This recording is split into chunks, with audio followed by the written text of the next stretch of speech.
ஒட்டுமொத்த இந்தியாவுமே நம்ம ராமராஜ்யமாக, ஒரு இந்துத்துவ ராஜ்யமாக, ஒரு இந்து ராஷ்டிரமாக மாற்றணும்னு சொல்லிட்டு அவ்வளவு கஷ்டப்பட்டு கண்ணுக்கே தெரியாத நதியெல்லாம் மேல ஓடுதுன்னு சொல்லிட்டு நாங்க கீழே தோண்டி ஆராய்ச்சி பண்ணிட்டு இருக்கோம். வடக்கும் தெற்கும் என்றைக்குமே எதிரெதிர் துருவங்களாகத்தான் இருக்கிறது.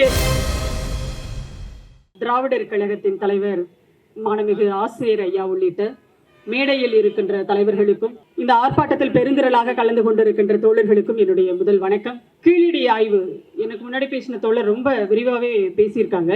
அறிவியல் ஆதாரம் இருக்கிறதா அப்படின்னு அவங்க கேட்குறாங்க. அது ஒரு விஷயத்தை மட்டும் சொல்லிக்கிறேன். யார் அறிவியல் ஆதாரத்தை நம்ம கிட்ட கேட்குறாங்க அப்படின்னு சொன்னா, அறிவியலையே நம்பாதவர்கள் நம்ம கிட்ட அறிவியல் ஆதாரம் இருக்கா அப்படின்னு கேட்குறாங்க. இதுதான் அவங்களுக்கான அரசியல் வாழ்வியல் ஆதாரமா அவங்க வச்சிருக்காங்க.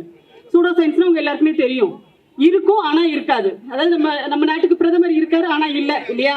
அந்த மாதிரி ஆதாரமே இல்லாமல் அறிவியல் பூர்வமாக எந்த ஒரு நிரூபணமும் இல்லாத ஒன்றை அறிவியல் மாதிரி அவங்க பேசுவாங்க. இப்போ நம்ம ஐஐடியோட இயக்குனர் காமகோட்டி அவர்கள் ஒரே ஒரு சர்வரோக நிவாரணி உங்களுக்கு நான் காட்டுறேன், அதுதான் மாட்டு கோமியம் சொன்னார் இல்லையா? அந்த மாதிரி இப்படிப்பட்டதை நம்புகிறவர்கள் தான் நம்ம கிட்ட என்ன கேட்கிறாங்கன்னா அறிவியல் ஆதாரம் கேட்கிறாங்க. ஆனா கீழடியை பொறுத்தவரை கார்பன் டேட்டிங் வரைக்கும் நம்ம போயாச்சு. அதை விட பெரிய அறிவியல் ஆதாரம் இவங்களுக்கு என்ன இருக்குன்னு அந்த அறிவார்ந்த மேதைகள் சொன்னாங்கன்னா அந்த ஆய்வுக்கும் நம்ம போறதுக்கு தயாரா இருக்கோம். ஏன்னா உண்மை இங்க இருக்கு. கீழடியில் நமக்கு கிடைத்தது எல்லாமே நம்முடைய வரலாற்றை பறைசாற்றுகின்ற அறிவியல் பூர்வமான உண்மைகள், சான்றுகளை நம்ம வச்சிருக்கோம். நீங்க சொல்லுங்க உங்களுடைய அறிவியல் அறிவுக்கு. அதாவது பிளாஸ்டிக் சர்ஜரியே முதல்ல நாங்க புராணத்துல பிள்ளையாருக்கு தலையை ஒட்ட வச்சோம் இல்லையா, அதுதான் பிளாஸ்டிக் சர்ஜரின்னு சொன்னாங்க இல்லையா? இந்த அறிவியல் மேதைகள் கூட சொல்லட்டும், இந்த அறிவியல் சோதனைக்கு நீங்க உட்படுத்துங்கன்னு சொல்லிட்டு அதுக்கும் நாங்க தயாரா தான் இருக்கோம். ஆனா அவங்களால அப்படி எதையுமே சொல்ல முடியாது. அவங்களுக்கு என்ன பயம் அப்படின்னா, ஒட்டுமொத்த இந்தியாவுமே நம்ம ராமராஜ்யமாக, ஒரு இந்துத்துவ ராஜ்யமாக, ஒரு இந்து ராஷ்டிரமாக மாற்றணும்னு சொல்லிட்டு அவ்வளவு கஷ்டப்பட்டு கண்ணுக்கே தெரியாத நதியெல்லாம் மேல ஓடுதுன்னு சொல்லிட்டு நாங்க கீழே தோண்டி ஆராய்ச்சி பண்ணிட்டு இருக்கோம். நாங்க ஏற்கனவே கட்டமைத்து இருக்கிற இந்த ராமாயண மகாபாரத புராண குப்பைகளுக்கான ஆதாரங்களை நாங்க உருவாக்குறதுக்காக நாங்க இவ்வளவு பாடுபடுறோம். ஆனா தமிழ்நாடுன்னு ஒரு மாநிலம், அந்த மாநிலம் எல்லாத்தையும் உடைக்கிறதுக்கு பாக்குது, அதுவும் அறிவியல் பூர்வமாக உடைக்கிறதுக்கு பாக்குது அப்படிங்கிற ஒரு பயம், ஒரு அச்சம். இதுதான் காரணம். நீங்க இரும்பின் காலம், இரும்பின் பயன்பாடு என்பது தமிழ்நாட்டில் 5500 ஆண்டுகளுக்கு முன்பிருந்து நாங்க தொடங்கிட்டோம் சொல்லிட்டு அறிவியல் பூர்வமாக நிரூபித்து நம்முடைய தமிழ்நாட்டினுடைய முதலமைச்சர் மாண்புமிகு தளபதி அவர்கள் ஒரு விஷயத்தை டெக்ளேர் பண்றாரு. ஆனா இப்ப வரைக்கும் இது பத்தி ஒன்றிய தொல்லியல் துறையோ அல்லது பிரதமர் மோடியோ ஏதாவது வாய் திறந்திருக்காங்களா, அங்கீகாரம் பண்ணிருக்காங்களா? இல்ல. ஏன்னா இங்கு வருகின்ற தமிழ்நாட்டை பொறுத்தவரை எப்பொழுதுமே இவர்களுடைய இந்துத்துவ கனவிற்கு ஒரு மிகப்பெரிய தடைக்கல்லாக, அதை உடைக்கின்ற ஒரு பெரிய ஒரு சுத்தியல் இங்க நம்ம கிட்ட தான் இருக்கு. அதுதான் திராவிட இயக்கம் என்ற ஒரு மிகப்பெரிய இயக்கத்தினுடைய கொள்கை அப்படின்றது. அது இருக்கிறதுனால அவங்களுக்கு ஒரு பயம். இதை வட மாநிலங்களில் எளிதாக அவங்களால எல்லாத்தையும் சாதிக்க முடியுது. அங்க என்ன சொன்னாலும் நம்புகின்ற அளவிற்கு அந்த மக்களை இவங்க என்ன பண்ணி வச்சிருக்காங்கன்னா, கல்வி அறிவு அற்றவர்களாக, கல்வி அறிவு அப்படின்றத விட ஐயா சொன்ன மாதிரி, பெரியார் அவர்கள் சொல்ற மாதிரி கல்விக்கும் படிக்கிற படிப்புக்கும் அறிவுக்கும் சம்மந்தம் கிடையாது. ஆனா அங்க இருப்பவர்களுக்கு பகுத்தறிவு அப்படின்னா என்னன்னே தெரியாத அளவிற்கு அந்த மக்களை வச்சிருக்காங்க. ஆனா இங்க அப்படி கிடையாது.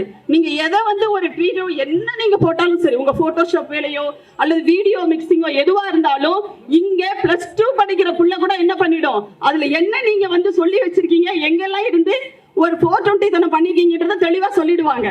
அவ்வளவு ஒரு அறிவியல் பூர்வமான பகுத்தறிவு மிக்க மக்களாக இங்க தமிழ்நாட்டுல இருக்கிறதுனால உங்களுடைய இந்த புராணங்கள் எதையுமே நம்புறது கிடையாது நாங்க. அது ஒரு பெரிய பிரச்சனை. அதை விட பெரிய உங்களுக்கு தலைவலி இன்னைக்கு என்ன தெரியுமா? இங்க இருக்கிற திராவிட மாடல் அரசு. எதையுமே நாங்கள் அறிவியல் பூர்வமாக அணுகுகின்ற ஒரு அரசு இங்க எங்களுக்கு இருக்கு.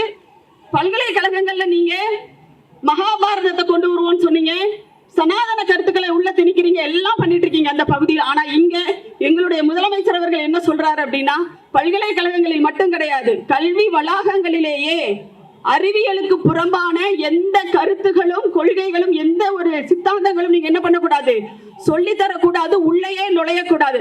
அப்படி ஏதாவது நீங்க செஞ்சீங்கன்னா கடுமையான நடவடிக்கை எடுப்பேன்னு ஒரு எச்சரிக்கையா கொடுக்கிறாரு.